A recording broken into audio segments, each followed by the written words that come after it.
Alhamdulillahirabbil alamin wal 'aqibatu lil muttaqin wassalatu wassalamu ala asyrofil anbiya'i wal mursalin wa ala alihi wa ashabihi ajma'in. Pertama-tama sekali marilah kita mengucapkan puji syukur kehadirat Allah Subhanahu wa taala yang senantiasa mencurahkan rahmat karunia dan inayahnya kepada kita, terutama nikmat iman dan Islam, sehingga kita dapat hadir bersama-sama di masjid yang mulia ini dalam rangka mengikuti pengajian kita pada malam hari ini. Tak lupa juga selawat dan salam kita hadiahkan kehadiran junjungan kita Nabi besar Muhammad sallallahu alaihi wasallam.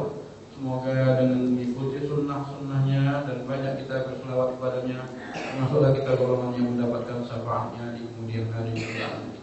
Bapak-bapak, ibu-ibu jamaah pengajian rahimakumullah, marilah sama-sama kita sembari berniat itikaf di masjid ini mendengarkan tausiah yang pada malam hari ini akan disampaikan oleh Bapak Ustaz Latif Khan dengan tema bahasan Kiat mencapai sukses Ramadhan. Pak Ustaz, kami persilakan dengan salam.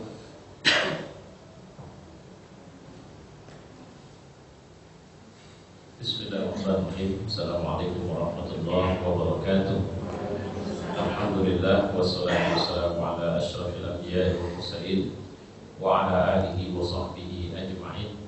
Qala a'udzu billahi as-sami'il 'alim minasy syaithanir rajim. Bismillahirrahmanirrahim. Ya ayyuhalladzina amanu kutiba 'alaikumus syiyam kama kutiba 'alal ladzina min qablikum la'allakum tattaqun. Shadaqallah wa shadaqa rasulullah wa ba'd. Jemaah yang mulia, insyaallah dalam beberapa hari ke depan kita akan melaksanakan ibadah Ramadan jika Allah memberi izin. Karena tadi pagi saya takziah ke rumah seorang yang wafat kemarin, dan istrinya mengatakan ke saya bahwa beliau ini mantri Pak Udul. Jadi pagi 9:30 dia baru mengiyakan untuk menyunat atau mengkhidmatkan seorang anak pada hari Minggu nanti. 1:30 Allah sudah panggil dia. Jadi bicara ajal memang itu ketentuan dan ketetapannya Allah. Tidak ada apapun upaya kita untuk mengatakan. Semua manusia itu sebenarnya berjalan linear menuju ajal. Jadi tidak bisa dibelokkan satu. Kalaupun ada bisa, itu nanti pendekatannya melalui silaturahim. Itu memang ada hadis-hadis bisa memperpanjang usia. Walaupun para ulama ikhtilaf di seputar makna panjang usia ini seperti apa. Karena rahasia untuk bisa mendapatkan panjang usia itu Allah yang tahu. Jadi seperti saya, Allah sudah tetapkan sejak zaman azali bahwa saya akan meninggal pada tanggal sekian, bulan sekian, tahun sekian, jam sekian, dan di mana itu, dan seperti apa cara meninggalnya itu sudah ada ilmunya sama Allah. Persoalannya dalam ketetapan Allah itu pula, kalau memang ternyata dengan silaturahim bisa memperpanjang usia, sebagian ulama mengatakan bahwa ya memang Allah akan bilang kalau nanti dia silaturahim tambahkan sekian umurnya. Nah, pendekatan tambahkan inilah yang kemudian dipahami. Pertama, memang betul tambah umur. Tapi tambah tidak tambah, tetap saja ilmunya ada sama Allah, tidak sama kita. Ya. Kedua, bukan tambah dalam makna nominal usianya di dunia, tapi lebih kepada keberkahan usianya. Sehingga waktu-waktu yang dilaluinya menjadi waktu yang bermanfaat. Itu yang lebih banyak dipahami oleh para ahli kita untuk kemudian menggemarkan kita seharusnya untuk bisa menjalani hidup ini dengan baik. Kedua, prestasi, apapun aksi itu, apapun yang kita lakukan dalam hidup, itu fokusnya bukan pada apa, berapa banyak, bukan itu. Tapi lebih kepada apa pengaruhnya bagi diri kita, dan tentu saja manfaat bagi dunia dan akhirat kita. Makanya seorang mukmin dia tidak fokus kepada dia dapat apa di dunia, bukan itu. Dia lebih fokus pada dalam perjalanan ini Allah tetap samaku enggak, ridho enggak samaku. Intinya di situ. Bahkan pada generasi pertama, mereka sampai-sampai pada tingkat tidak tertarik untuk memperhatikan fisik mereka cacat atau tidak.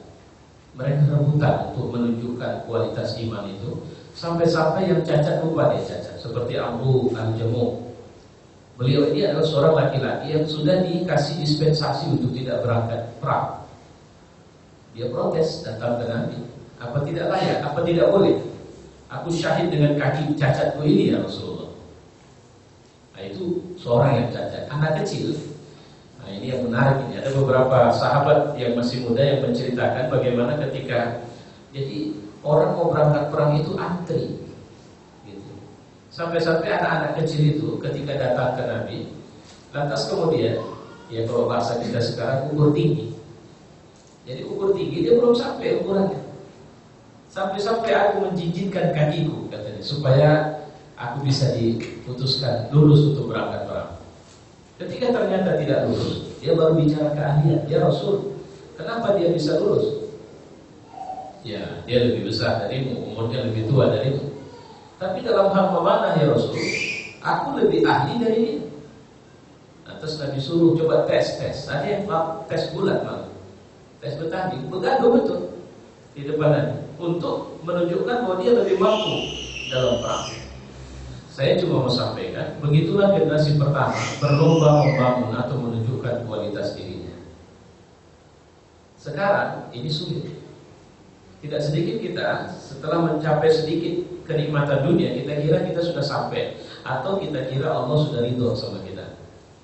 Saya berjuang, berjalan sampai kemudian akhirnya saya dapat jabatan. Alhamdulillah, sepertinya Allah sayang sama saya. Jalan lagi, jatuh dari jabatan. Sepertinya Allah tidak sayang sama saya. Nah, jadi yang muncul bukan kualitas iman, tapi kualitas nafsiyah kita. Aslinya nafsu kita. Nah, ini kenapa saya panjangin ceritanya? Karena Ramadan inilah bulan di mana kita. Kemarin saya ketemu Ustaz Rais. Beliau ini kan sedang dapat musibah, ditahan di penjara sekarang di rutan. Jadi saya mengisi tausiah, beliau ada satu ilmu yang saya dapat. Sebenarnya bukan ilmu baru sih, tapi ketika beliau bilang seperti mendapat sesuatu yang baru. Jadi seperti kalau dia bilang garis keramik itu yang batas ini saya buat ini batas. Apa dia bilang? Ustaz, kalau kita melenceng sedikit aja ketika kita jalan, sedikit aja, nggak usah banyak. Tapi kita konsisten, tidak mau balik, maka yang terjadi itu makin lama kita makin jauh kata dia. Nah, dia tunjuk ini siapa Ustaz, masalahnya ini. Ini siapa Ustaz, masalahnya ini. Anak muda yang baru nyalamin kita tadi, udah 6 kali pulang balik masuk. Nah ini kali ke-6 baru masuk masjid. Itu dia datang jumpain saya, dia bilang baca Quran gak bisa, berwudu gak bisa, apalagi sholat semua saya gak bisa karena saya Muslim tapi saya tidak dekat sama Islam. Ini kali ke-6 baru saya mau duduk di masjid. Ini banyak tipikal manusia. Dan kalau ada rezeki sekali-sekali mau datang di rutan itu, kalau mau tengok orang soleh itu ratusan orang itu. Kalau saya bilang wajah bercahaya semua yang di dalam, tapi di masjid, luar masjid, bertato apa semua segala model manusia juga gitu. Nah, Ramadhan, nah ini yang mau kita kaji. Karena terus terang, kalau yang tadi kami bilang yang meninggal Paulo, masya Allah, istrinya baru bilang ini mau dekat puasa bang, kita siap-siap ini apa semua. Sudah tua, sudah lanjut juga 70 tahun umurnya. Tapi yang pasti bahwa ini kita gak ada jaminan dari Allah. Walaupun tinggal berapa hari, siapa yang jamin kita sampai di Ramadhan? Kalau tak sampai Ramadhan yang kemarin, itulah Ramadhan kita yang terakhir. Ya. Saya mengatakan bahwa sebenarnya kalau sampai, jadi hidup saja sebagai orang beriman, hidup sebagai orang beriman ya, itu karunia luar biasa. Belum lagi melaksanakan ibadah. Jadi ada 12 bulan dalam setahun, yang 1 bulan ini gak bisa digantikan oleh yang 11 bulan. Gak bisa. Puasanya saja Allah tidak list bahwa puasa, makanya hari pertama kalau dia terawih, hari kedua kalau dia terawih pahalanya gak ada, itu bohong itu. Ya, yang dulu ramai itu pahala terawih dibilang, nah, itu tidak ada itu. Ya. Nah, Nabi bilang, Allah dalam satu diskusi bilang puasa itu untukku dan aku yang balas. Ini kan tolong Pak Anu panggil kemari, tapi nanti biayanya urusanku, kata Pak Direktur. Padahal dalam plafon kita ada.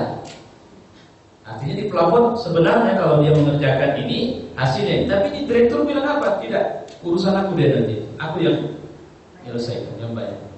Coba kira-kira bayangannya di atas plafon itu pasti. Kalau cerita di atas plafon yang disediakan Allah untuk semua amal soleh kita paling tinggi surga ceritanya. Coba bayangin. Ana ajzibi, aku yang balas. Itu artinya, jadi semua yang sudah dibilang, kalau sholat ke masjid pahalanya 27 kali, kalau daripada sholat sendiri, ya, kalau pergi sholat di Masjidil Haram pahalanya 100.000 kali, pergi sholat ke Masjid Nabawi sekian ribu kali, pergi sholat ke Masjid Aqsa 500 kali, itu disebut ada plafonnya kalau bahasa kita. Tapi puasa itu nggak ada plafon. Kenapa? Itu urusanku, kata Allah, aku yang balas. Itu puasanya. Sholat wajib naik derajatnya 40 kali sampai 70 kali. Dan macam-macam. Nanti makanya kita bilang dalam Ramadan kita on schedule. Nah ini yang pelan-pelan saya mau sampaikan ya. Jadi supaya saya nggak ajarin fikih puasanya begini, bukan. Itu lebih ke fisik itu. Kita mau bicara kepada apa yang harus kita pahami sehingga Ramadan kita tidak gagal. Pertama, hidup saja, itu yang pertama saya sampaikan, itu udah karunia luar biasa. Bersyukurlah kepada Allah. Makanya para sahabat itu, kalau boleh mereka menangis, inilah tangisan yang paling sering terjadi. Jadi kalau sudah besok Ramadan, hari ini mereka terharu yang luar biasa. Fariha bidukhuli Ramadan. Senang.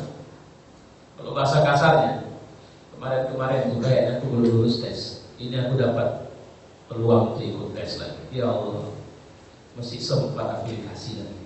Kira-kira begitu. Ya, jadi farihah ini lebih datang dari sumber iman, bukan kesenangan dari nafsu. Jadi dalam diri kita ini ada dua ini sumber bahagia, senang. Satu datang dari iman, satu datang dari nafsu kita. Yang dibicarakan dalam man farihah bi dukhuli Ramadan haramallahu jasadahu 'ala niran, itu lebih kepada sebab iman. Dia merasakan hidangan-hidangan lezat Allah Subhanahu wa taala. Dan ternyata kebahagiaan itu terletak pada ketika dia dekat sama Allah. Ya. Bagaimana suasana baik datang dari budaya, baik datang dari keimanan, itu berbaur. Dan seorang mukmin begitu dia berada di, makanya saya sering mengatakan belakangan ini ketika mengaji tarhib Ramadan, saya sampaikan begini. Jangan lupa berniat. Dan niat itu harus malamnya kalau dia. Cuma saya tidak sedang bicara nawaitu shaum Ramadan itu kan.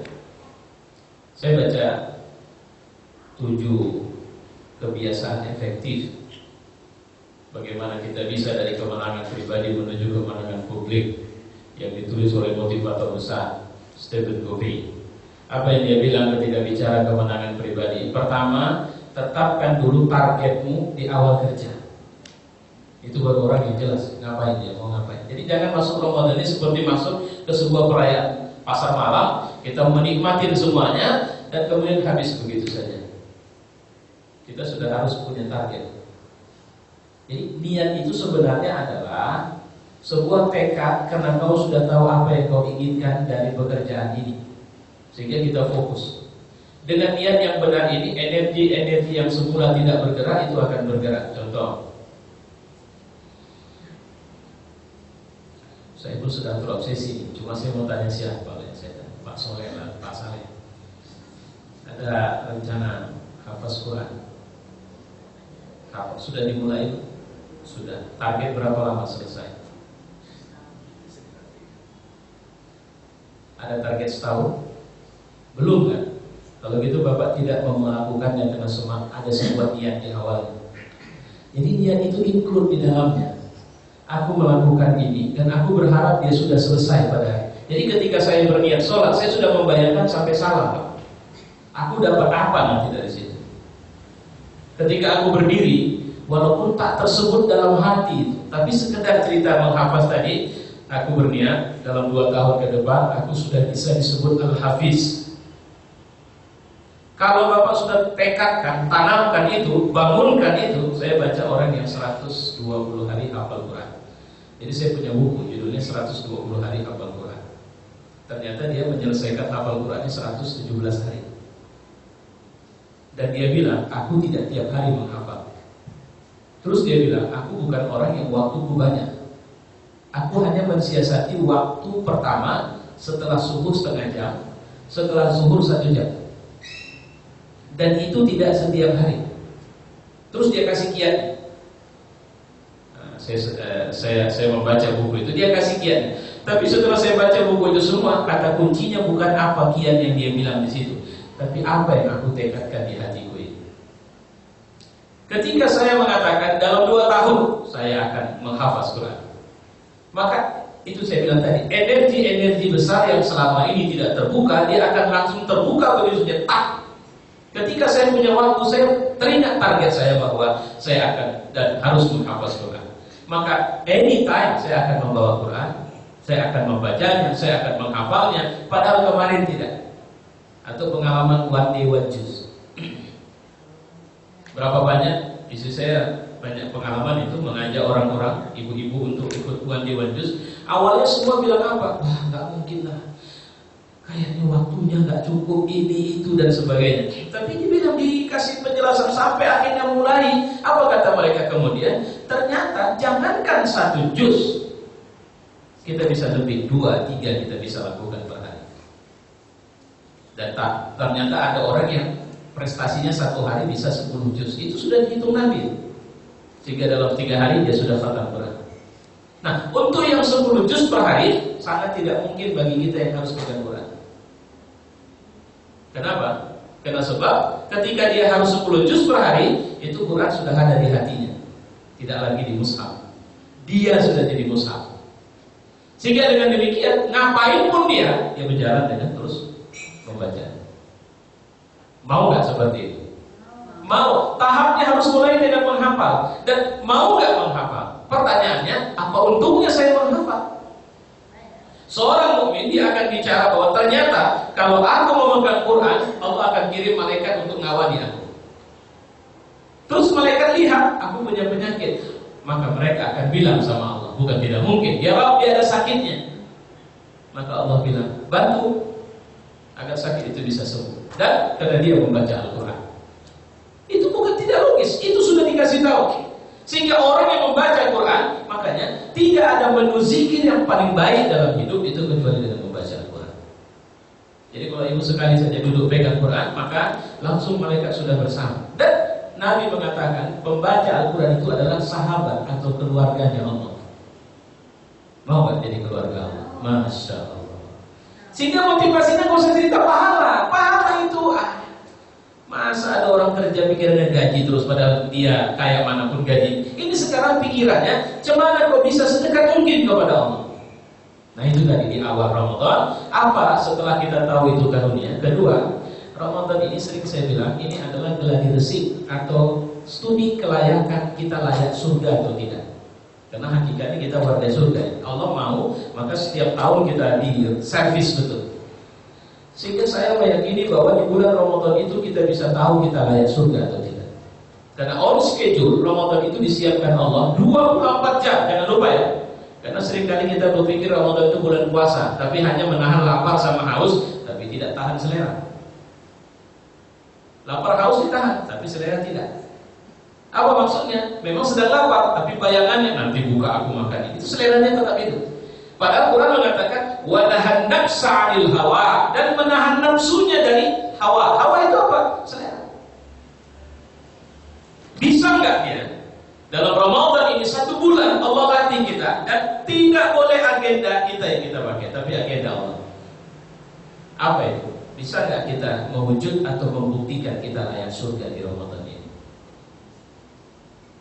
Otomatis apanya? Penampilan kita, bicara kita, perbuatan kita, sikap kita, human relation kita. Layak gak kita disebut warga surga? Makanya begitu di awal Ramadan, lihat yang paling jauh. Apa yang kelihatan? Di ujung sana ada Idul Fitri, tapi ada jebakan hari raya. Maka bedakan itu Idul Fitri sama hari raya. Hari raya itu party, selebrasi. Idul Fitri itu peristiwa, keadaan, dan itu hasil perolehan Ramadan. Back, kembali kepada, kalau arti sering kita bilang suci, tapi berada di peluang kans yang sama. Kita balik kepada the first start.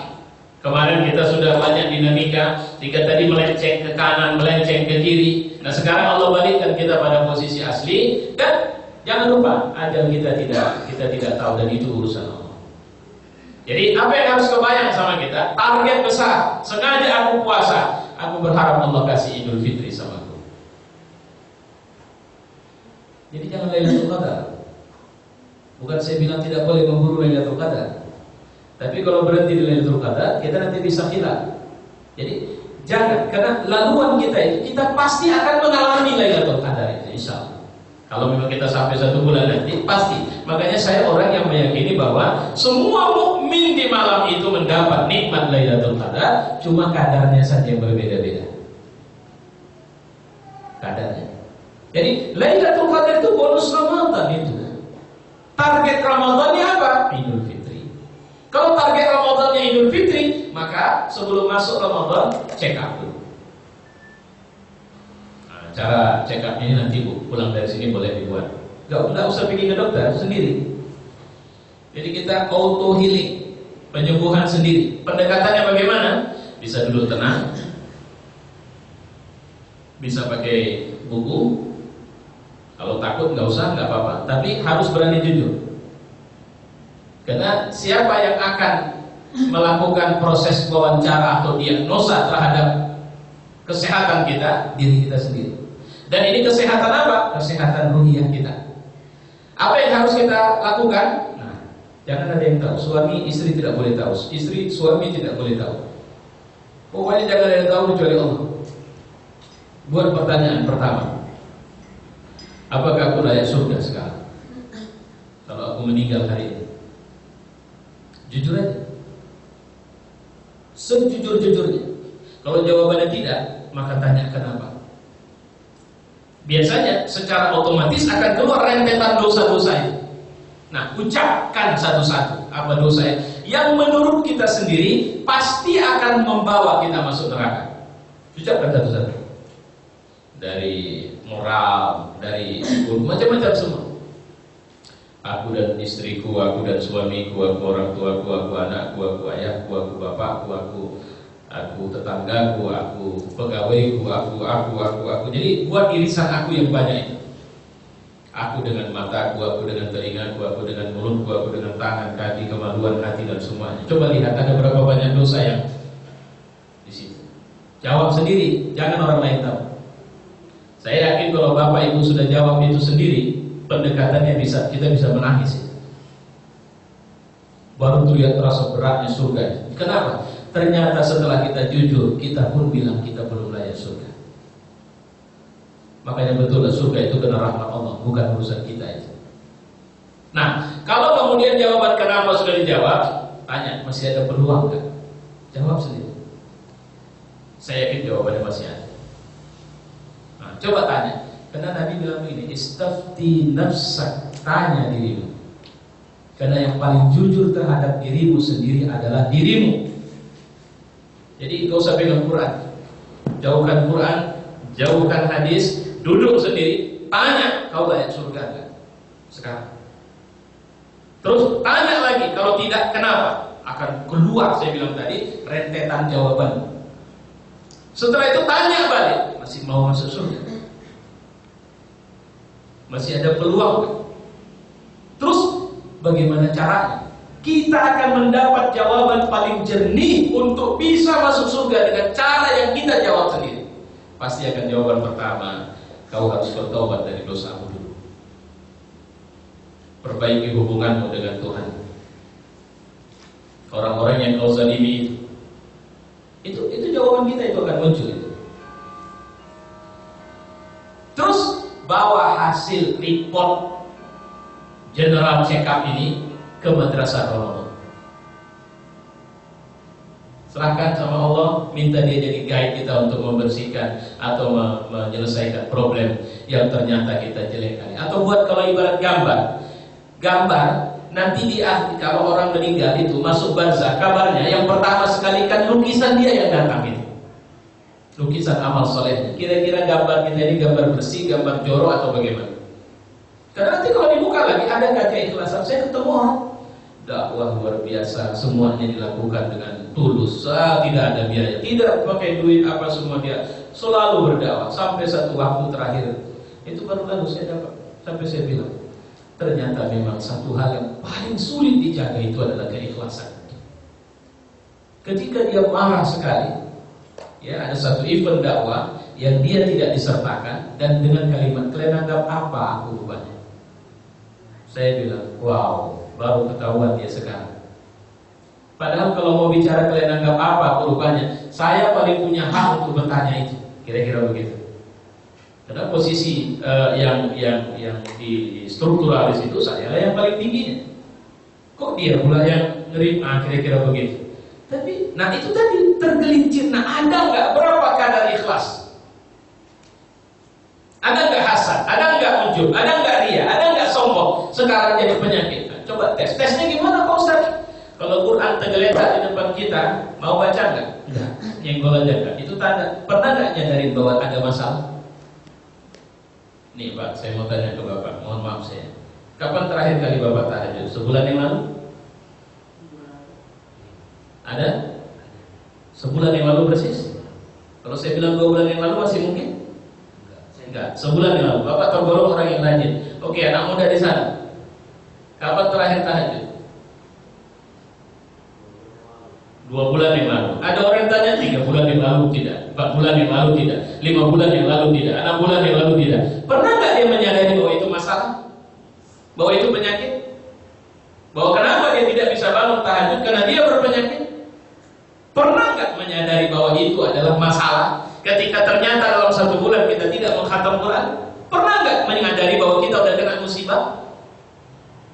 Nah, hati-hati. Di titik inilah sering kita tidak sangka bahwa ada sekian banyak penyakit yang sudah menghalangi kita dari beribadah. Itu yang harus dibawa ke madrasah Ramadhan. Karena Allah akan melatih kita itu siang malam, langsung dalam kontrol dia. Maka dia bilang Ramadhan ini spesial. Nanti ketahuan ya. Selama ini kalau ada orang meminta tolong sama kita, udah ngapain lah kita tolong dia? Udah sekian kali kita tolong. Ternyata akhirnya apapun alasan, pernah nggak merasa bahwa hambatan-hambatan itu adalah cara setan untuk menghambat kita dari berinfak, bersedekah? Ngapain ku kasih orang yang masih sehat? Enak aja dia, kaki masih melangkah bagus. Padahal kalau ditanya berapa yang mau dikasih? 10.000. Kenapa untuk 10.000 itu kau pakai dalil yang demikian banyak? Tahu nggak bahwa bukan tidak mungkin itu cara setan mengelabuimu sebagai advisor, sebagai penasehat. Sehingga akhirnya kau tidak pernah bersedekah sama sekali. Itu yang harus kita pahami di pinggir jalan. Nanti kalau di Ramadan itu, nah ini yang pelan-pelan bisa kita pelajari nanti. Ini saya mau ceritakan dulu diagnosa. Jadi apa indahnya? Coba general check up. Setelah tadi kita tahu targetnya Idul Fitri, supaya tahu masalahnya apa. Karena nggak bisa kita menyembuhkan diri kalau kita tidak tahu sakitnya. Kita tidak bisa mengalami kemenangan kalau kita tidak paham apa masalah yang kita hadapi agar kita atau kita supaya bisa mendapat kemenangan, apa yang menghambat kita rupanya. Itu yang harus. Jadi evaluasi itu penting. Kalau bahasa Islam muhasabah itu penting.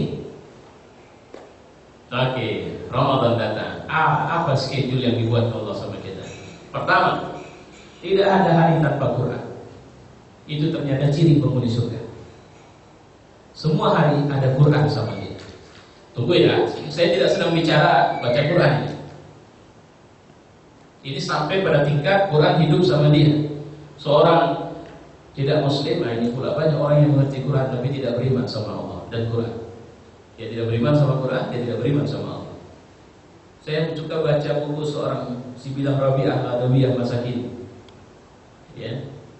Wanita Jerman, profesor di bidang tasawuf, tapi Kristen. Penampilannya santunnya luar biasa. Ya. Satu hari saya ingat sekali saya baca buku dia itu. Ketika dia mau masuk ke kampusnya, itu situasi sedang musim salju demikian lebatnya. Begitu dia masuk, dia buka jasnya, dia gantung dan dia duduk dan mulai mengatakan, aku teringat kaumnya Nabi Hud, mereka dihabisi Allah dengan cara mengirimkan angin dingin yang berhembus dalam masa sekian hari, sekian malam, dan mereka mati dalam keadaan seperti itu. Itu yang saya bilang tadi, ada Quran bersama mereka setiap hari. Jadi dia bisa hubung-hubungkan semua peristiwa ini dengan ayat. Allah sudah bilang di sini, Allah sudah bilang di sini, Allah sudah bilang. Itu derajat tertinggi di mana Quran hidup sama kita. Maka tidak ada hari tanpa Quran. Itu artinya kita bersahabat dengan Quran sepanjang Ramadan. Para sahabat itu kalau ditanya apa hobi mereka, paling besar itu Quran, membaca, dan kemudian malamnya mereka qiyamul lail. Jadi dua ini tanda kemenangan ya. Jadi kalau kita sudah bisa melihat anak muda sudah mulai berani baca Quran secara terang-terangan, ibu-ibu juga sudah mulai, itu kan cuma ketemunya di Ramadan ya. Untuk Ramadan bisa baca Quran terang-terangan, kita dapat doping. Jangan bilang kita hebat, tidak, dikasih Allah doping, disuntikan doping, namanya doping rahmat, ketahanannya 10 hari. Ada yang kadang-kadang tak 10 hari udah, bukan doping yang salah, dia yang udah akut sekali penyakitnya. Yang 10 hari ini orang yang nggak pernah ke masjid, orang yang nggak pernah mulai, orang yang nggak pernah baca Quran, itu doping kalau bahasanya. Itu dikasih Allah ya. Jadi orang jahat bisa baik, bahkan orang tak puasa pun jadi baik. Ya. Tujuannya apa? Untuk terus ini percaya, lihatlah betapa Allah sayang kali sama kita. Dari 30 hari itu Allah kasih sepertiganya, 2/3 kalian atur sendiri. Pun aku masih ngikutin, karena di ujung aku bebaskan orang yang sudah layak neraka dari neraka untuk masuk ke dalam surga. Di tengahnya aku ampuni, silakan. Dosa apa saja minta sama aku keampunan. Kira-kira begitu. Luar biasa. Jadi bagaimana interaksi kita kepada Quran? Mulailah dengan belajar mengimaninya. Kesalahan kita selama ini adalah kita tetap dengan pola pebisnis dalam ibadah. Pahalanya sekian.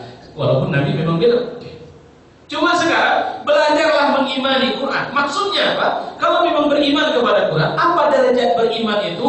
Aku laksanakan apa yang disuruh Quran dan aku tinggalkan apa yang dilarang Quran. Belajarlah mendekati Quran dengan memperhatikan instruksinya, pengarahannya, peringatannya, ancamannya. Itu arti beriman, dan jalankan itu. Maka para sahabat itu, prestasi mereka sebenarnya, mereka tidak banyak yang bisa disebut hafaz 30 juz itu enggak. Tapi tidak sedikit mereka yang ayat-ayat surat-surat tertentu hidup dalam diri mereka itu. Umar saja menyelesaikan menghafaz dalam makna sesungguhnya surat Al-Baqarah itu butuh 10 tahun. 10 tahun baca, pahami, terapkan ayat itu. Jadi kalau mau baca semua pesan dalam surat Al-Baqarah udah hidup sama Umar itu. Kira-kira begitu. Ada mereka yang berbulan-bulan hanya butuh mendalami 10 ayat saja.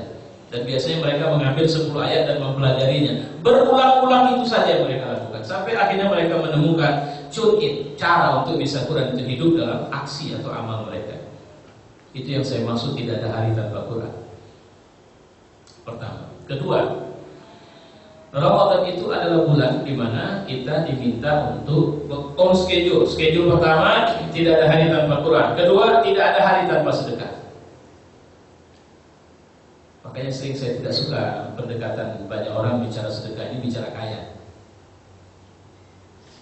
Dia kecilkan itu makna sedekah, saya bilang.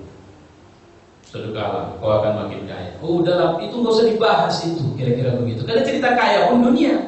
Pertanyaannya, kaya itu karena kalau sedekah makin kaya, ternyata makin kaya dia makin jauh dari Allah, berkah nggak kaya?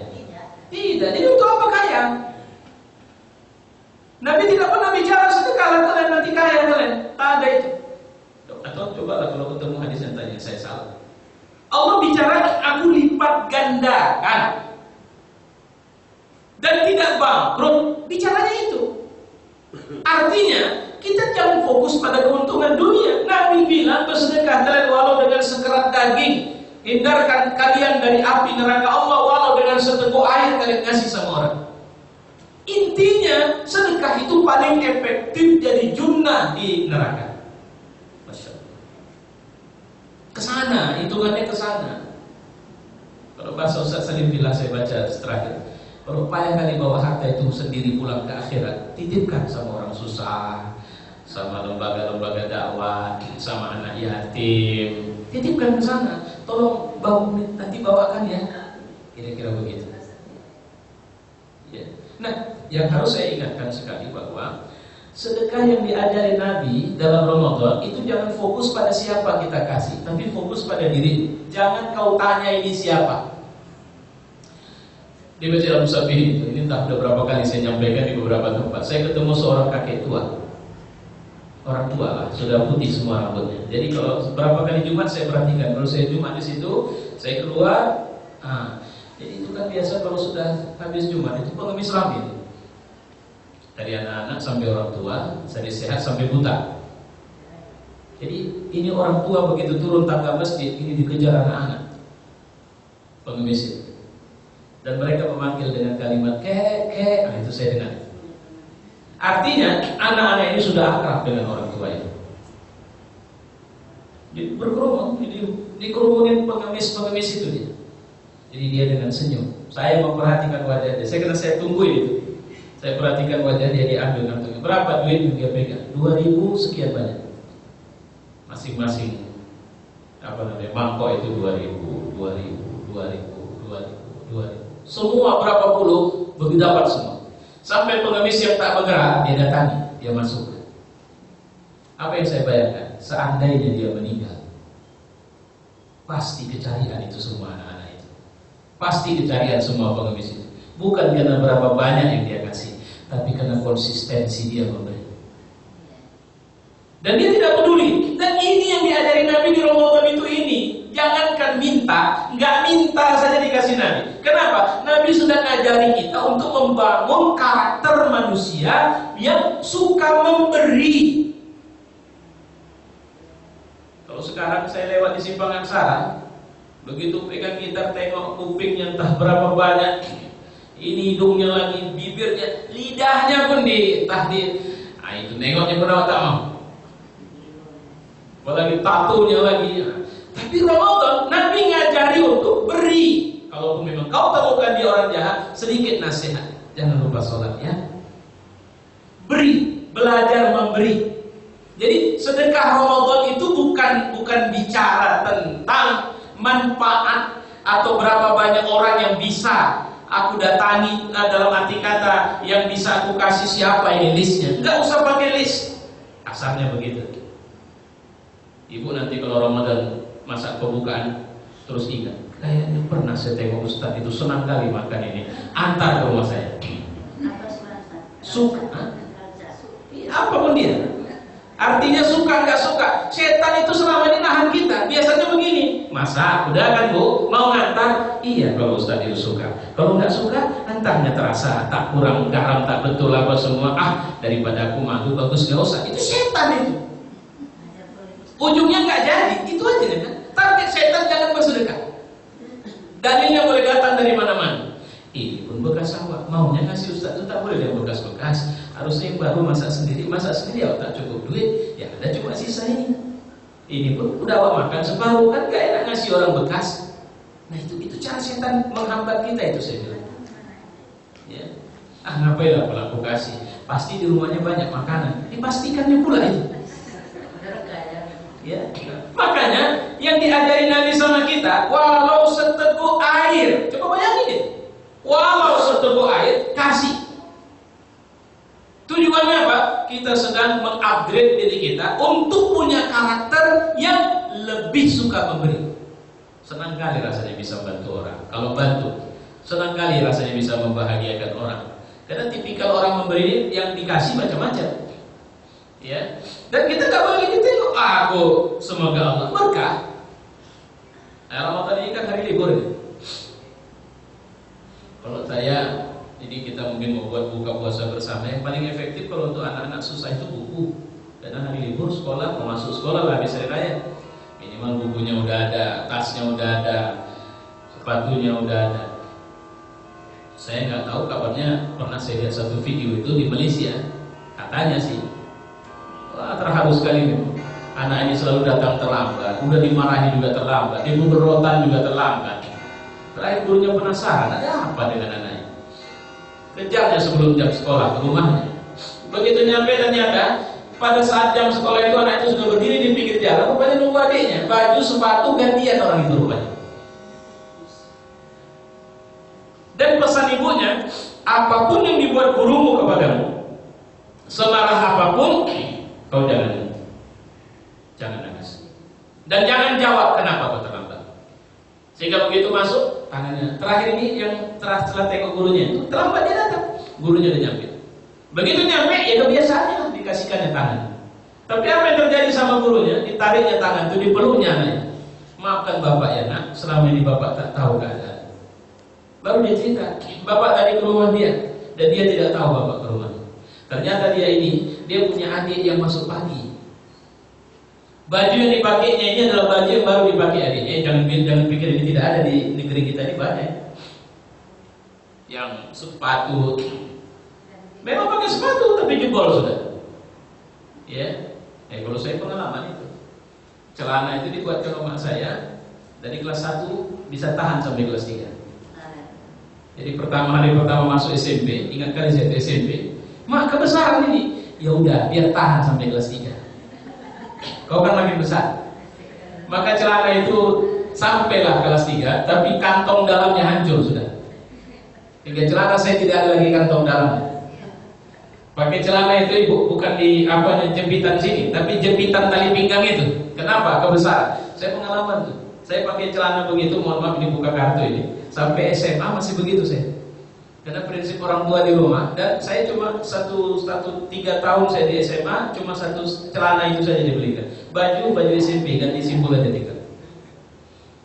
Masya Allah. Artinya jangan pernah mengukur dirimu dalam diri apa. Gak mungkin lah, masa kita cuma ngasih sambal saja sementara ikannya nggak ada. Saya pengalaman, sambal itu nikmat kali. Walaupun cuma mangkok sisa sambal itu diantar ke rumah. Campur nasi. Makanya sampai sekarang saya kalau senang kalau ditanya nasi goreng, nasi putih campur bawang, campur garam. Udah itu aja. Kenapa? Itulah makan kami sarapan dulu. Makanya kalau tetangga ngantar sambal, wah nikmat kali itu dikacaukan sama nasi. Jangan berpikir, masa cuma jangan. Saya pengalaman. Asalnya begitu. Jadi kalau kita memberi, jangan kita mau dicegah oleh setan. Setan itu kurang ajar. Masa bekas kita apa semua, jangan. Dan ini yang dilatih Nabi. Nabi punya kebiasaan infaknya di Ramadhan itu kayak angin. Dihabiskannya di Ramadhan. Pertama, keuntungan yang Allah kasih luar biasa. Kedua, membangun karakter dia biasa memberi. Dan ini ciri penghuni surga. Kenapa? Penghuni surga itu tidak mau menyusahkan orang, tapi dia mau mengurangi kesusahan orang. Baik, yang ketiga, qiyamul lail. Allah ingin kita qiyamul lail. Itulah makanya disuruhnya kita makan sahur itu bukan karena supaya tahan, bukan. Intinya kita punya kebiasaan bangun segar sebelum subuh. Karena jelang-jelang datangnya subuh, itu Allah turun ke langit pertama. Dan dia monitoring kita. Ada yang masalah, lapor, aku kasih jalan turun. Ada yang minta ampun, minta ampun. Ada yang butuh sesuatu, bilang sama. Jadi kalau saya memahami, saya baru membaca kembali buku yang ditulis oleh Ibnu Qayyim al-Jauziyah tentang masalah di bahagian salah satu babnya adalah tentang doa. Jadi intinya sebenarnya sederhana. Ketika kita bilang ya Allah aku butuh ini, belum turun tangan kita, Allah udah kasih. Tinggal untuk mengambil butuh ini, itu ada caranya. Pertama butuh ikhtiar kita, kedua Allah lihat momentum dulu. Kalau nggak sampai dunia, akhirat di store-nya semua apa yang kita minta itu. Jadi jangan pernah tidak mau berdoa. Makanya Allah jadikan sepanjang sebulan itu adalah waktu yang makbul berdoa. Subhanallah. Jadi minta apa saja. Minta apa saja kepada Allah di Ramadhan. Dan biasakan bangun malam. Jadi jangan bicara 11.23 ya. Bicaralah qiyamul lail. Mau 11, apa kalau saya tidak boleh lagi menambah rupanya? Boleh kan? Kalau 23 saya tidak mau, terus kemudian bagaimana? Tidak. Sebanyak-banyaknya bangun. Terapkan ayat alladzina yabituna li rabbihim rabbihim sujjadan wa buqiyah. Orang yang menghabiskan malam harinya sujud dan menangis kepada Allah. Terapkan ayat itu di rumah. Hingga bangun kebiasaan anytime untuk sholat. Kenapa? Kita sedang bicara kepada Rabb semesta alam. Itu yang ketiga. Yang keempat, ingat hawa. Ini geser dari nafs lawwamah, sawwalah, amarah bisu menjadi nafsul mutmainnah. Itulah yang diharapkan di ujung Ramadhan. Ya ayyatuhan nafsul mutmainnah irji'i ila rabbik radiyatan mardiyah. Nah, kita sedang mengolah nafsu kita. Yang paling ngerti nafsu kita kan kita. Maka berarti memperbaikinya, membetulkannya, meluruskannya. Kalau selama ini saya bicara kasar, bisa nggak? Selama ini saya punya dosa sama istri, bisa nggak? Sama suami, anak, semua bisa nggak? Itu di setup ulang. Untuk kemudian kita merasakan kesegaran baru sebagai manusia dengan semangat atau ruh yang baru. Itulah Ramadan. Dan Allah bonus kasih bonus semua. Bahkan kalau nggak tahu bapak mau ngapain, pergi aja ke masjid. Nah, duduk-duduk tapi pakai itikaf semangat, dapat pahala. Coba bayangkan, luar biasa. Nah, tapi saya ingatkan sama ibu-ibu, jangan kita puasa. Karena kalau kita kan seringkali fokus bakal puasa, kalau ini itu fisik, itu cerita fisik itu. Seorang mukmin ketika dia berpuasa tak perlu diajari lagi ketika dia tahu bahwa targetnya adalah Idul Fitri, maka melihat sesuatu yang tidak pernah dia akan mengalihkan pandangannya. Ketika ada orang yang mengajaknya untuk marah, lantas dia mengatakan maaf, aku sedang puasa. Coba bayangkan. Artinya Nabi menyuruh kita pada posisi aktif memadamkan peluang konflik. Aku sedang puasa. Dan itulah akhlak penghuni surga. Di ujung Ramadhan. Nah, ini masalahnya bukan di ujung. Kita ini kadang 10 hari masih bagus. Tesnya aja nggak usah jauh-jauh itu. Makanya banyak kali Indonesia ini gagal Ramadhan. Kalau tesnya dari tarawih, makin kunjung makin sepi. Kalau tesnya dari sahur, berapa hari udah tak mau sahur lagi. Kalau tesnya baca Quran, jangankan kita, masjid saja hari-hari terakhir udah tak ada lagi orang baca Quran.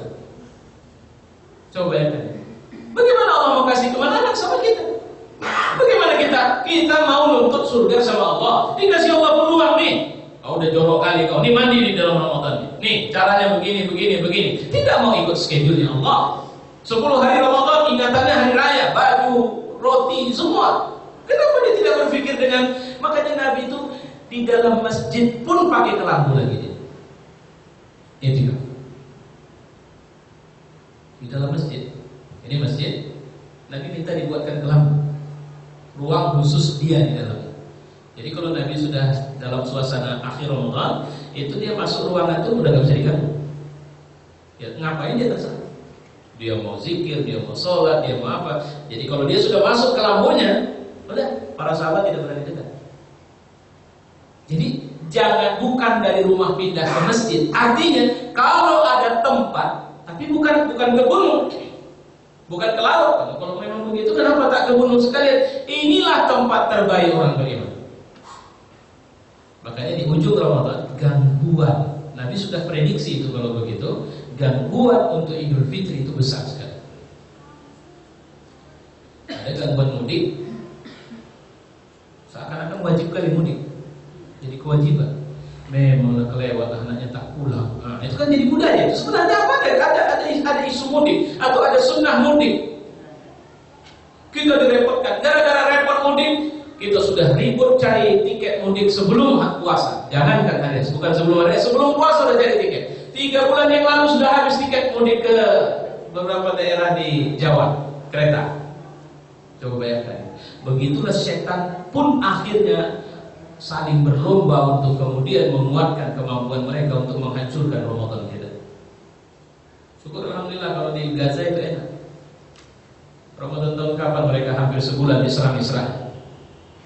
Itu artinya mereka disuruh pertama mereka iktikaf dan kemudian riba. Riba ini luar biasa. Riba itu artinya ronda, siaga. Jadi di tempat yang mereka jarang senang, mereka harus libat di Ramadan. Anak mereka, istri mereka, suami mereka tumpah darahnya. Ingat, saya lupa itu 2 tahun yang lalu mungkin.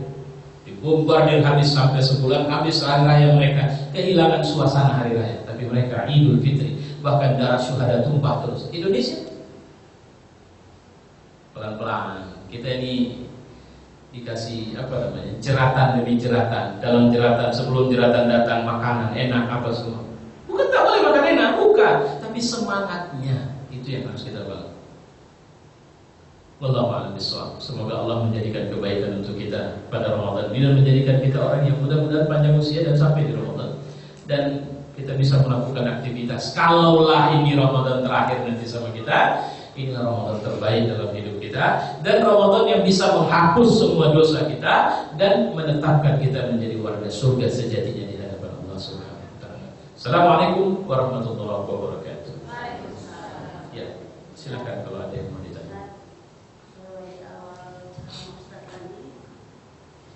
Menyampaikan 7 kebiasaan efektif, tapi setelah saya ikuti sampai Ustaz itu baru 1 Ustaz. Enggak, bukan 7.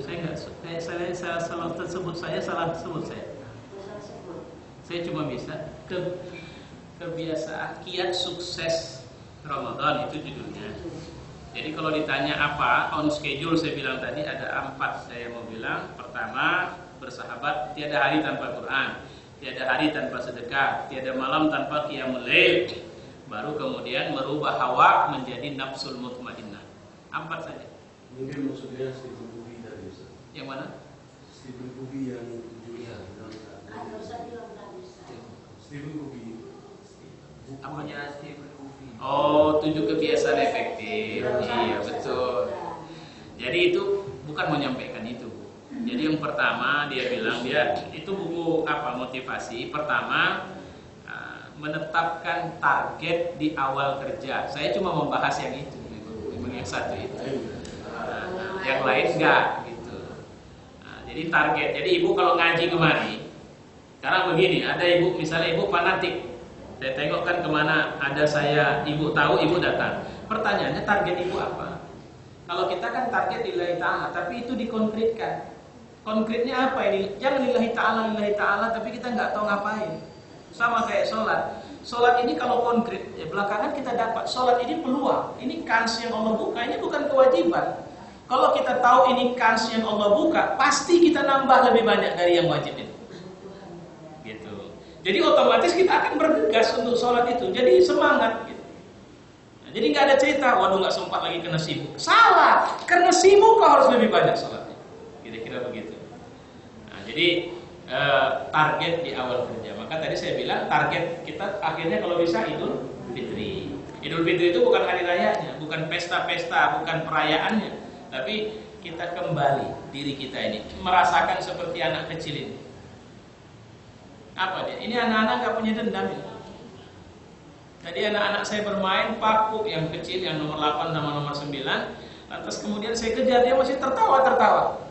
Terus saya ambil sapu, saya pukulkan, tak, dia terdiam. Karena yang nomor 8 ini sensitif itu. Kalau saya sudah mulai marah, suara saja dia pun sudah.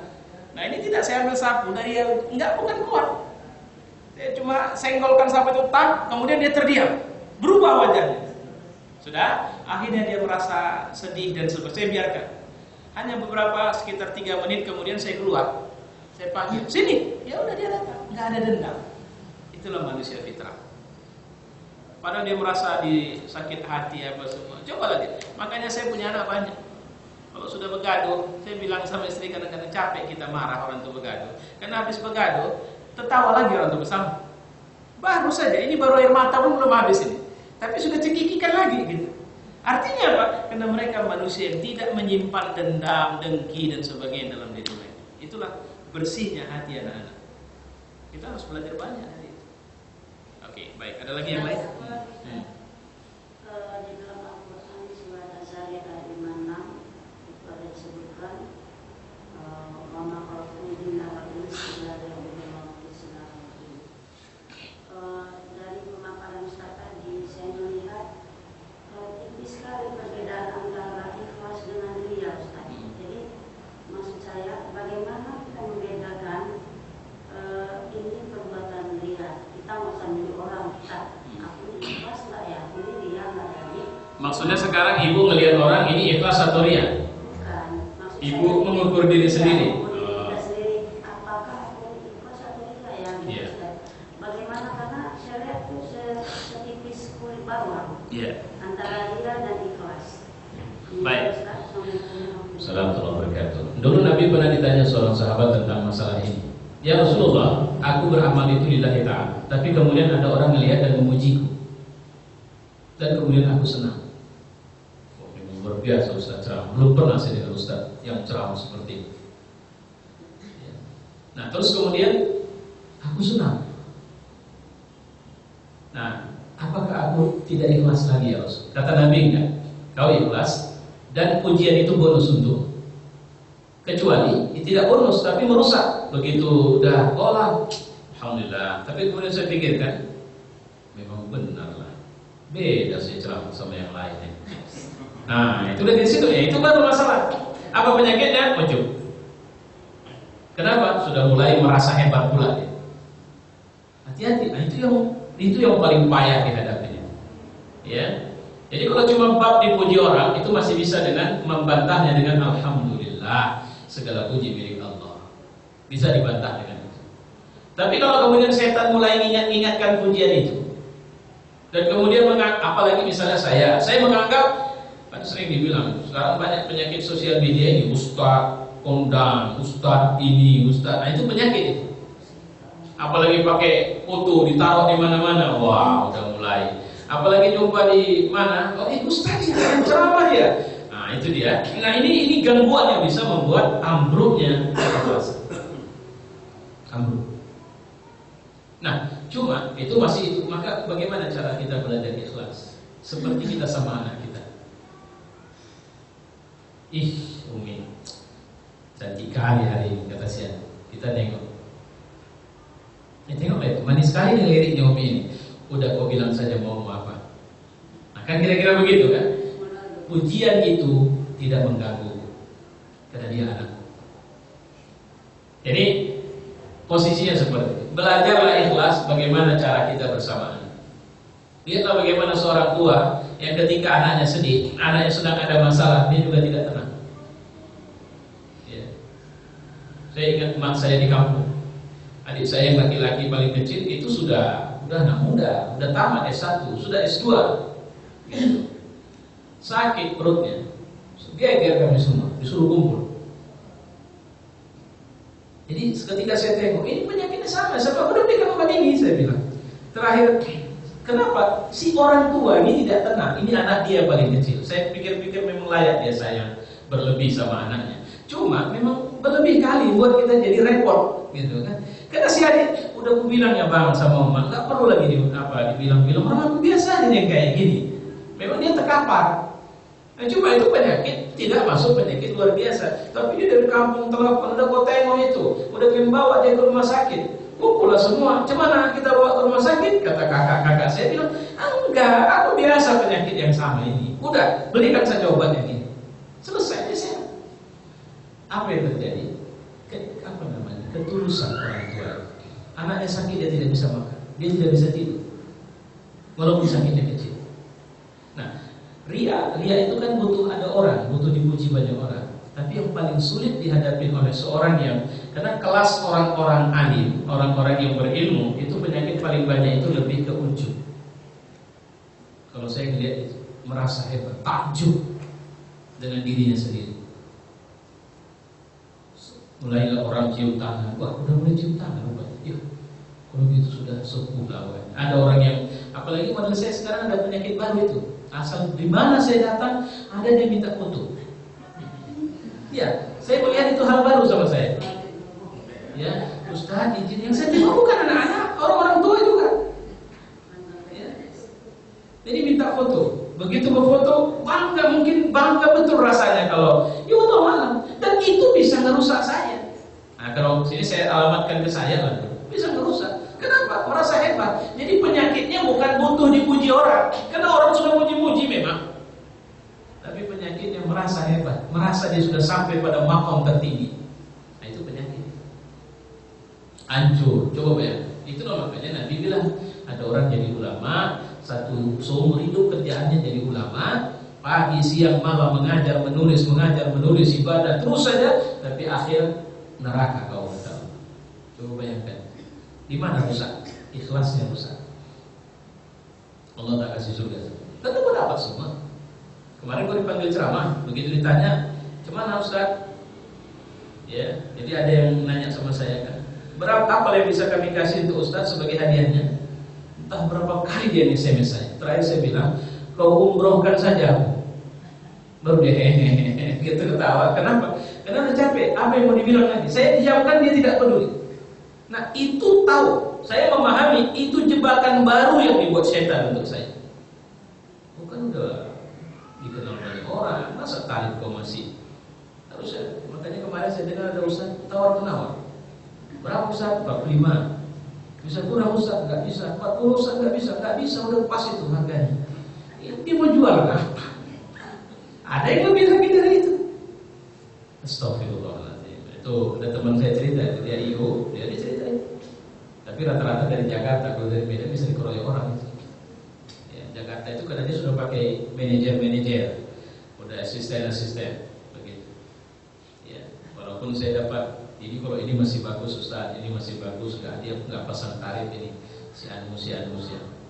Nah, baik. Jadi kembali ke tadi, betul ya. Ibu ada mau tanya? Iya, silakan. Silakan. Assalamualaikum warahmatullahi wabarakatuh. Saya mau nanya, apakah ada tahajud itu berjamaah? Yang kedua, kebiasaan saya memang karena waktu 24 jam itu habis. Kalau di siang itu memang udah habis waktu saya itu, sehingga kalau sampai di rumah untuk memegang Al-Quran itu memang udah disediai di muka saya duduk. Tapi saya hanya bisa membacanya paling banyak selembar. Sesudah itu mata saya sudah tak kelihatan lagi. Tapi kebiasaan saya gini, saya saat membawa Al-Quran, misalnya ada ustadz yang ceramah, saya usahakan itu supaya 3 lembar siap. Jadi saya bertanya kepada ustadz, apakah saya salah itu? Karena saya selalu membaca Al-Quran, di mana ada kesempatan yang saya bisakan, saya usahakan. Apa yang salah di situ? Artinya di mana saja ibu sudah dalam kondisi wudu, ya. Kan kelebihan itu. Bukan kesalahan. Cuma lagi Ustadz mau menyatakan, jadi kamu mendengarkan Ustadz itu enggak fokus. Karena saya membagi waktu, tidak punya waktu khusus baca Quran. Gini Bu, bilang sama dia, dengar pakai kuping apa pakai mata? Nah, kalau dengar pakai kuping baru saya nggak baca Quran. Maaf, kalau dengar pakai mata baru saya nggak baca Quran. Dengar itu pakai kuping Pak Ustadz, kan kira-kira begitu. Yang saya gunakan untuk baca Quran itu bukan kuping saya, tapi mata saya. Jadi saya bagi kerja. Kalau ibu selalu begitu, itu masuknya. Jadi, nah ini jadi catatan. Ada orang memang bisa begitu. Gus Dur, nggak usah jauh-jauh lah Gus Dur. Gus Dur mungkin kita sama-sama tahu. Saya punya teman kuliah. Kalau kuliah mesti tidur. Modelnya kayak Gus Dur itu bro saya. Tidur, lelap. Jadi ada diskusi hebat diskusi itu Pak.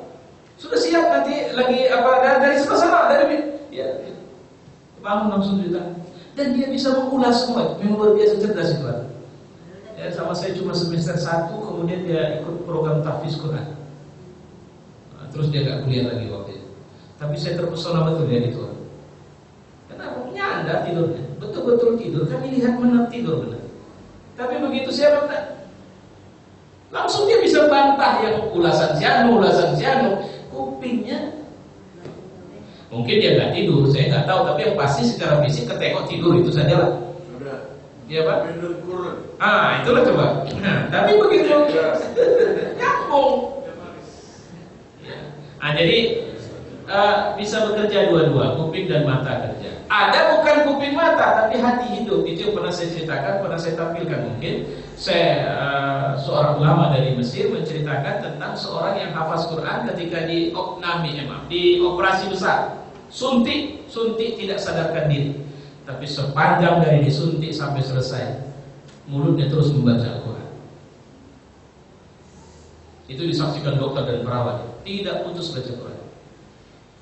Kenapa? Karena dia sempat susah kali rasanya kalau sebelum dioperasi. Karena kebiasaannya 1 hari 10 juz. Sementara operasi butuh waktu minimal 4 jam. Waduh, cuma di Quran. Nah, itu yang dia khawatirkan. Rupanya hidup hati. Dan itu pernah ditanya Aisyah kepada Rasul ketika Nabi balik. Ya Rasul, kau belum salat? Jawabnya Nabi apa? Mataku tertutup tapi hatiku tidak tidur ya Aisyah. Nah, mau hati hidup terus? Nah, ibu usah takut kalau begitu. Nah, masalahnya gini juga. Kalau misalnya itu anuan Ustaz itu enak bagi saya, kan saya mencatat, saya perhatikan Quran tadi saya ya, artinya kan bekerja ibu kan, tetap saja. Dan saya membaca ta'awuz kembali untuk melanjutkannya. Iya, artinya begitu enak ada ilmunya ibu catat. Artinya kan ibu tetap dengar kan? Persoalannya kan tetap dengar. Cuma mata digunakan untuk membaca. Udah selesai, nggak ada masalah. Gitu. Iya, sama lah kayak nonton TV pakai baca. Nah itu baru repot itu, karena sama-sama mata yang kerja. Tapi kalau saya juga pengalaman saya, karena saya menghafal itu mata saya ke TV, saya menghafal. Kalau itu ibu jangan lakukan. Pertama ibu bisa menghafal tapi berkah suratnya tidak dapat. Sama kayak teh ini. Teh ini kalau ibu minum dia artinya begini, yang saya maksud begini. Ibu minum teh, teh ini tetap teh. Tapi kalau ada penyakit yang seharusnya menghalangi, ini bukan jadi teh, tapi jadi racun ke dalam tubuh. Kedua, ini tetap manis, cuma karena sebab ada penyakit, ibu mengatakan ini tidak manis, kurang manis, kurang manis, kurang manis. Kenapa? Yang bilang, yang sebenarnya teh fungsinya sama, tapi kita yang tak sama. Quran juga begitu. Ada Quran sama kita baca Quran. Bahkan banyak orang yang membaca Quran. Saya tahu banyak itu qori, hafiz Quran. Tapi dari sisi akhlak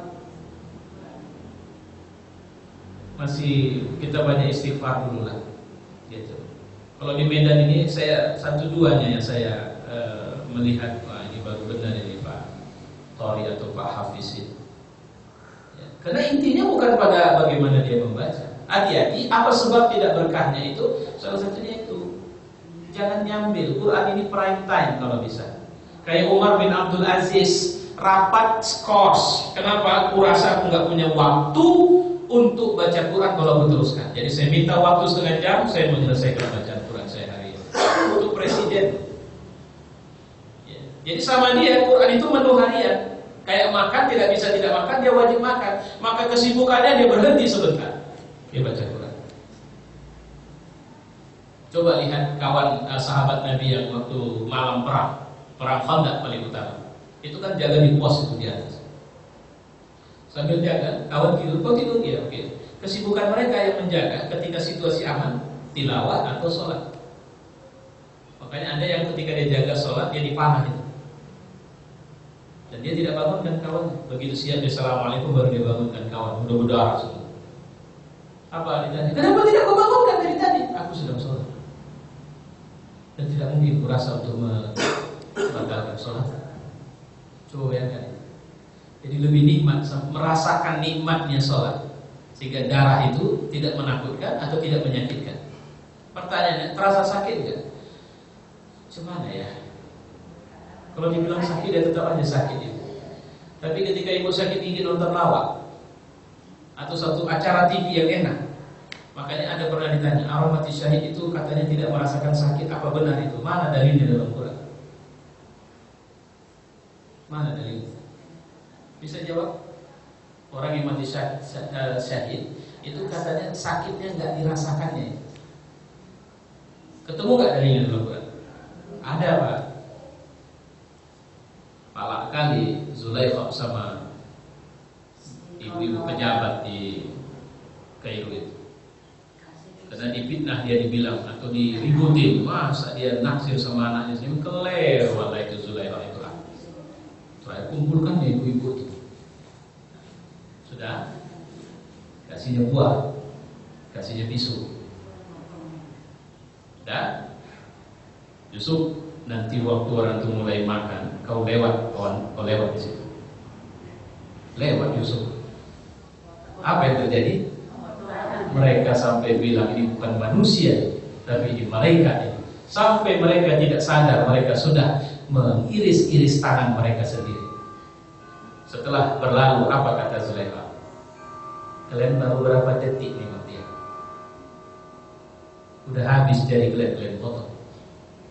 Aku tiap hari tinggal sama dia di rumah ini. Nah, kira-kira begitu. Jadi jangan mulai kalian ribut. Nah, itulah dalil yang dipakai untuk menunjukkan bahwa orang yang mati syahid tidak merasakan sakitnya, walaupun dia hancur badan. Ya. Ini kalau mati syahid masih dengan orang ganteng aja, udah lupa dia yang mana yang berbodoh. Gitu. Artinya mungkin yang dimaksud itu mengiris sampai mereka mengiris sehingga darah keluar dari tangan mereka. Mereka tidak sadar sepanjang Yusuf melintas dari depan mereka. Itu ayat Quran. Maka Zulaikha mengatakan satu kalimat, aku tiap hari dia saja yang kutengok. Sementara kalian baru sebentar, udah kalian potong jari kalian. Jangan kalian tuduh aku kurang ajar. Aku bukan kurang ajar. Aku tidak sanggup menahan, jadi kalau bahasa kita sekarang, keimananku setelah melihat. Jadi Zulaikha kalah. Maka Yusuf membalasnya dengan kalimat, wa ma ubarri'u nafsi inna nafsa la'ammarata bis-su' wa ma ubarri'u nafsi. Dia tidak bicara Zulaikha, ya Allah aku berlindung kepada nafsuku. Bukan nafsu Zulaikha. Kalau nafsu Zulaikha, kalau nafsuku masih menang, apapun yang dimauinya bisa kutolak. Tapi kalau aku yang kalah, coba, makanya ini doa terbaik ini. Jadi nggak nuduh orang. Cuma lah perempuan sekarang tak ada yang betul berpakaian. Anak-anak pun dipakaikan celana seksi, apa nggak stres awak? Kalau istilah istri saya sekarang, bukan lagi pakai short, dia celananya udah dot, udah naik ke atas, lebih ke atas lagi, begitu. Ya, cuma awak nggak stres itu mesti nyalakan. Sebenarnya yang kalah itu kau, dan dia sudah di luar kalah, ketemulah. Nah, kira-kira begitu. Baik. Oh iya, sebenarnya nggak ada perintah tahajud berjamaah, tapi tak dilarang karena Nabi pernah sholat sendirian diikuti sahabat, walaupun Nabi itu tobat ya. Kenapa tobat ya? Cuma nggak tobat. Rakaat pertama baca surat Baqarah, habis surat Baqarah surat Ali Imran, habis surat Ali Imran surat An-Nisa, baru rukuk. Rukuknya selama berdirinya. Hampir saja kuputuskan sholatku darinya, kalau bukan karena yang ku ikuti di Rasulullah. Habis setelah itu aku tak sanggup. Nah itu. Jadi nggak salah. Ada orang sendiri, bapak dari dulu di masjid sholat, ikut sholat, nggak masalah. Jadi tahajud tidak dianjurkan berjamaah. Walau kalau saya ditanya secara pribadi, saya lebih suka sendiri-sendiri. Nggak usah dikomandani oleh satu orang imam. Ya sudah. Tapi jam tahajud bangunkan. Kasih pelajaran sedikit, suruh sholat. Target berapa minimal 11 apa semua silakan. Tapi bahasanya bukan itu yang paling utama. Tapi kalau ditanya saya lebih suka masing-masing. Karena bapak saya belum menemukan dalil. Memang nggak ada dalil ya, ibu capek ibu nanti. Dianjurkan sholat tahajud berjamaah. Tapi dalil bahwa Nabi diikutin sahabat dalam tahajudnya, ya. Karena Nabi itu tahajud nggak di rumah. Kadang-kadang pergi dia ke samping kubur Baqi itu. Kalau kita yang pernah ke Mekah tahu lah itu kan, ke Madinah. Jadi di samping kubur ini kuburan Nabi di luarnya, Nabi sholat di situ. Jadi nanti ada banyak sahabat malam pun, karena masjid buka setiap malam. Dan di masjid itu ada penginapan ahlu suffah. Itu orang yang paling disayang Nabi. Pengangguran-pengangguran yang ahli ibadah. Termasuk Abu Hurairah di dalamnya. Maka mereka tahu kali Nabi karena waktu mereka cukup bersama Nabi. Ya setelah ada kerja mereka keluar, nggak boleh terus tinggal di situ. Begitu ada pekerjaan keluar, menikah keluar, jangan pula bawa istri ke situ. Jadi ahlu suffah itu kalau tinggalnya itu kalau kita pergi ke Raudhah, ibu-ibu yang sudah berangkat haji ya, ketika kita jalan menuju arah Raudhah itu nanti pertama sekali ada bangunan, dia kayak terasnya, bertangga dia, ada sekitar 2-3 tangga ke atas. Kecil saja, lebarnya paling selebar ini saja. Itu rebutan orang sholat di situ. Saya pernah sekali, saya dapat sekali itu pun persis dekat. Sampai saya berpikirnya begini, dulu ini tempat sholat orang susah ya. Sekarang orang kaya pun berebut sholat di sini. Jadi apa yang dicari sebenarnya? Berkah ibadah mereka. Itu persis di belakang rumah Fatimah ya. Karena ke depan sana rumahnya Rasulullah ya, udah jadi makam Rasulullah sekarang. Saya pikir ya, insya Allah kita ketemu di lain waktu. Sudah habis Ramadan. Mudah-mudahan kita sampai Ramadan, nanti habis Ramadan ada rezekinya kita bisa melanjutkan pengajian kita. Assalamualaikum warahmatullahi wabarakatuh. Kita tutup dengan doa. Alhamdulillahirabbil alamin wassalatu wassalamu ala asyrafil anbiya'i wal mursalin wa ala alihi wa sahbihi ajma'in. Allahumma ij'al hadha jam'ana fi hadzal majlisi jam'an marhuma wa tafarraqna min ba'dihi tafarruqan ma'suma. Rabbana atina fid dunya hasanah wa fil akhirati hasanah wa qina adzabannar. Wa sallallahu wasallam ala Muhammad wa ala alihi wa sahbihi ajma'in. Walhamdulillahi rabbil alamin. Taqabbalallahu minkum. Demikianlah tadi pengajian yang disampaikan oleh Bapak Ustaz Latif Khan yang membahas masalah kiat sukses, kiat meraih sukses Ramadhan. Mudah-mudahan apa yang disampaikan tersebut dapat mendorong kita untuk lebih giat lagi meraih kesuksesan di Ramadhan yang akan datang. Pada Ustaz kami ucapkan terima kasih. Pengajian kita tutup dengan mengucapkan Alhamdulillahirabbil alamin. Assalamualaikum warahmatullahi wabarakatuh.